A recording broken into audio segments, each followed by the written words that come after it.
안녕하세요. 아빠 매너티입니다. 오늘은 리얼티 인컴 차트를 정리해 보겠습니다. 최근에 올렸던 영상은 2월 20일자 영상이었는데요. 2월 16일에 52.33달러로 마감해서 현재 3월 1일 52.24달러인 상태입니다. 일봉 차트를 보면서 이야기할까요? 옆에 미국 10년물 국채금리도 참고 부탁드립니다. 2월 13일에 소비자물 가지수 CPI가 시장 예측보다 높게 나오면서 국채금리가 치솟게 되어 주가가 2.2% 하락하고 다음날도 소폭 하락했습니다. 하지만 이때 많은 기관들이 집중 매수를 했다고 저번 영상에 말씀드렸습니다. 그 이후로 국채금리도 약간 하락세가 되면서 주가가 반등했다고 보이고요. 이제 2월 20일장 마감 후 4분기 실적 발표가 나옵니다. 2월 21일 캔들을 보시면 주가가 1.5% 하락했다가 끌어올리면서 0.4% 상승으로 마감했는데요. 제 생각은 처음에는 시장 예측보다 AFFO가 낮게 나와서 주가가 하락했는데 컨퍼런스 콜을 통해서 2024년 AFFO가 4.13에서 4.21달러로 2023년 4달러보다 3에서 5% 증가한 수치를 제시하고 인수 예정 금액도 2023년 1.4빌리언 달러보다 43% 늘리면서 더 공격적인 투자를 하겠다고 한 것이 주가 상승을 일으킨 요인이 아닐까 싶습니다. 그러게 주가는 53달러 근처에서 있다가 2월 26일부터 2월 28일까지 주가가 연속 하락을 하게 되는데요. 그 이유는 2월 23일 금요일에 나온 공시 때문으로 보입니다. 공시를 보면 다양한 금융기관에 최대 1억 2천만 주를 매각하기로 계약을 체결했습니다. 골드만삭스, JP모건, 모건스탠리, 웰스파고 등 많은 기업들이 포함되어 있고요. 부채 관리 및 부동산 인수 사업 확장 등에 자금을 쓴다고 합니다.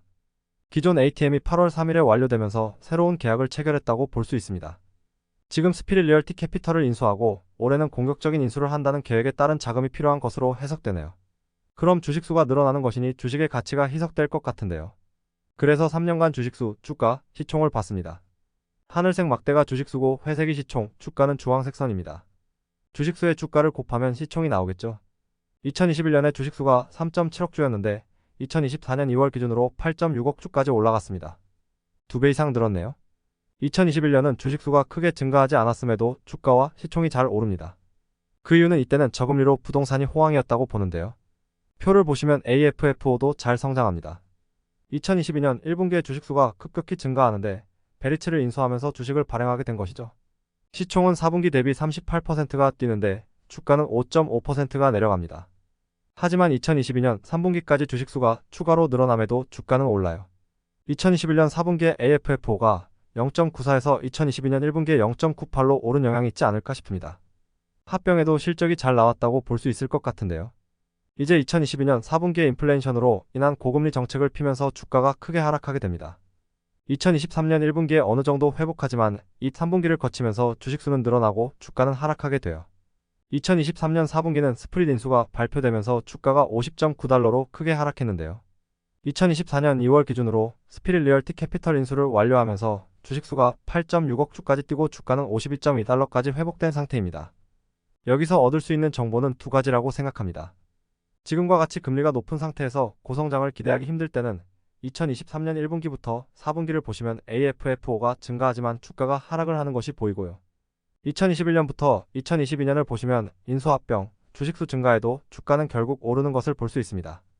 제 생각이지만 당분간은 주식이 매각되면서 주가가 조금씩 내리겠지만 올해 실적 발표 때 AFFO가 높게 나온다면 주식수가 많아져도 시총과 주가가 높아질 수 있을 것으로 보입니다.